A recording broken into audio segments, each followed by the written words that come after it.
What was discussed at Aburi is different from what was agreed at Aburi. Pay attention. Let us talk about Aburi Accord. Aburi Accord.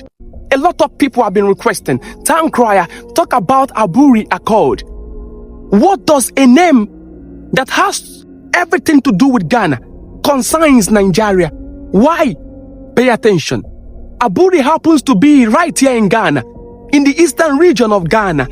Aburi comes from the language of the Akan, which means a place of shelter, a place of refuge, a place of rest. But why is Nigerians so interested with Aburi? Pay attention. Aburi represents the peace and the calm before the storm that descended on Nigeria on the 6th of July, 1967, Nigeria Biafra Civil War. Pay attention. They want me to talk about the Aburi Accord. I have taken permission from the ancestors, and they say I should teach you about the Aburi Accord so you will not be deceived. Because the key to freedom is knowledge. The key to knowledge is truth, and the key to truth is wisdom. And wisdom right here is the principal thing. Pay attention. The Town Crier will take his time and teach you. Gather your compound people in Nigeria. Tell them that the voice of the continent is about to enlighten and educate. Pay attention. You see, when you talk about the Aburi Accord, many people might not understand that the Aburi Accord is also called Aburi Declaration. Why is it called Aburi Declaration? Because something was declared in Aburi. Pay attention, because I'm about to diagnose events in history. And the ancestors are bearing witness that the voice of their own is about to teach. Pay attention, Akebulen. You see, after the military coup d'etat in Nigeria on the January 15th, 1966, there was a counter coup d'etat, which was on 29 July 1966. And then there was mass unaliving of Easterners who were predominantly Igbos in the northern part of the country. The Englishman have a word for it, pogrom. It was estimated that over 30,000 persons were unalived. And then there was a large exodus of Southeasterners back to their place. It was estimated to be between 1 to 2 million persons who were displaced. And then there was a growing distrust and tension between the regions in Nigeria. And then Yakubu Gowon coming into power after the unaliving of Aguiyi Ironsi, who was then the military head of state. He called for meeting. He called for meeting of the military governors. Ojukwu would not attend because he lost faith in the leadership of Gowon and could not legitimate his leadership, and decided that he's not going to attend any meeting within Nigeria for security reasons, and then suggested that the meeting should be held outside Nigerian territory. What happened? One of our own, Joseph Otto Ankara, who was then the military head of state in Ghana, decided to host them right here in Ghana, in Aburi. Then you will ask, where was Kwame Nkrumah? Kwame Nkrumah has been disposed on the 24th of February 1966. So the military was the one in charge right here in Ghana. So what happened? The men flew in and came to Ghana. The meeting and the conference was held in a lodge called Pedosa Lodge. That's where they were lodged, right here in Ghana, in this hill town, Aburi. Remember, Aburi means in the Akan language, a place of rest, a place of shelter, a place of refuge. And Nigerians have come to seek peace in Ghana, Aburi, because Aburi wanted to prevent war. That is to say, both Ojukwu and Gowon gave a chance for peace before the war. But Gowon did not come alone, no. Gowon came with his regional military governors. He came with the governor of the Western region. Who was that? Robert Adeyinka Adebayo. Because Francis Fujuyi Adekunle was unalive alongside Aguiyi Ironsi during the 29 July 1966 military coup d'etat in Ibadan. So he was replaced with who? Robert Adeyinka Adebayo. He was also in attendance with the governor of the Midwestern region, who was David Ejor. He was also in attendance with the governor of the Northern region, who was Hassan Castena, the son of the emir of Castena. On the other hand, Ojukwu came with the Eastern military advisors and senior military officers. And between them was our brother, Joseph, Otto, and Kara. The conference began. You see, what people fail to understand is this. What was discussed at Aburi is different from what was agreed at Aburi. Pay attention. I am going to let you know what was discussed and what was agreed so you can understand. Pay attention. What was discussed at Aburi? They discussed on how Nigeria can remain one without more violence. They discussed on the issue of military command and trust. They discussed on the issue of regional autonomy. They discussed on the issue of national decision making. They discussed on the issue on how to return displaced persons and restoration of confidence in the people of Nigeria, especially the people who have been displaced, the Southeasterners. What was agreed? They agreed that one, there was no need to use violence and force in the region anymore, meaning that war was not necessary. They agreed that the Supreme Military Council would be central to the major decisions in Nigeria.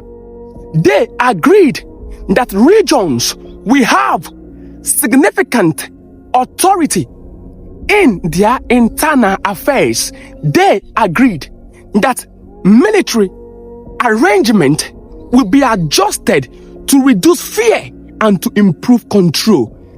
The fulcrum of all that was agreed was this, that the regions will be responsible and in charge of their internal affairs, while the Federal Military Council will only be initiated when a matter has to do with the entire country.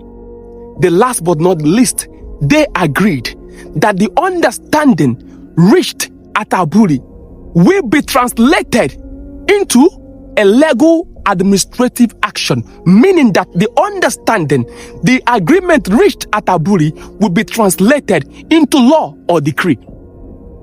So they drank, they ate, they took picture. This happened between 4th to 5th of January 1967. The ancestors bear witness. But when they returned, that is where there was a quagmire, a tragedy. Historians will tell you that the tragedy of Aburi was not that someone broke the agreement. That the tragedy of Aburi was that the both sides went home believing that they have saved Nigeria in two different perceptions of the same agreement. What does that mean? Let me explain. Yakubu Gowon went back to Nigeria and stated that what was agreed at Aburi was a discussion framework that still needed refinement. That it was not the final statement. It was a discussion framework that still needed refinement. Ojukwu, on the other hand, said no. What was discussed at Aburi was a final binding agreement, which is why they have a popular saying, Aburi must stand. Do you understand? Gowon rejected the major point agreed at Aburi, and then on the 26th of January 1967, he held a press conference rejecting the major point agreed at Aburi. Ojukwu responded by issuing an edict that stated that all the internal revenue collected in the region would be used to attend the internally displaced persons, excluding the oil revenue, and that sent a shock down the spine of the Supreme Military Council. What did they do? They immediately issued out Decree 8, which gave Gowon power more than every other region in the country. And then on the 27th of May 1967, They created states in Nigeria. And then there was a blockade in the eastern region later in May. And then that same May, 1967, Ojukwu and the Easterners declared the Republic of Biafra. Gowon responded by military action, who was tantamount to war. And then on the 6th of July, 1967, Nigerians had the first gunshot. That was a civil war. But Akebulan, the ancestors say I should tell you that you should learn from history. Study history, but do not become prisoners of history.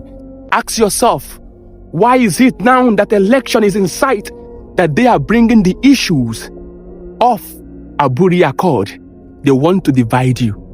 They want to divide you with negative ethnicity so you can fight yourselves. No. The ancestors say I should tell you, study history, learn from history, but do not become prisoners of history. Let them not open the old wounds of yesterday and divide you again. No, unite and achieve your aim. Because who are we going to ask? Should we ask our brother, Otto, Joseph Ankara? No. If no more with us, they passed on in 1992. Or should we ask Hassan Castena? He passed on in 1995. Should we ask David Ejo? He passed on in 2019. Should we ask the then Western military governor, who was Adeyinka, Robert Adebayo? He passed on in 2017. Ojukwu, 2011. So why should one of them now come and tell you about Aburi Accord? No, it is a means to divide you. The ancestors said, let those who failed the country, Nigeria, not bring old wounds back to divide the youths who are trying to unite themselves. Akebulan, be wise. Be wise. I give you history not to divide you. I give you history to present truth. Because truth is what gives you knowledge. Knowledge is what gives you freedom. Freedom comes from wisdom. And wisdom is the principal thing, Akebulan. It's the principal thing. The mouthpiece and the voice of the ancestors are spoken. Akebulan. That's why I will give books to African children to read and to understand. That's why I'm teaching. And if you want more diagnosis of this history, make sure you attend my live this Saturday on this social media platform. I will give you more details. And to support my book foundation, DM me so we can get more books and give children. But heed to the instruction of the ancestors.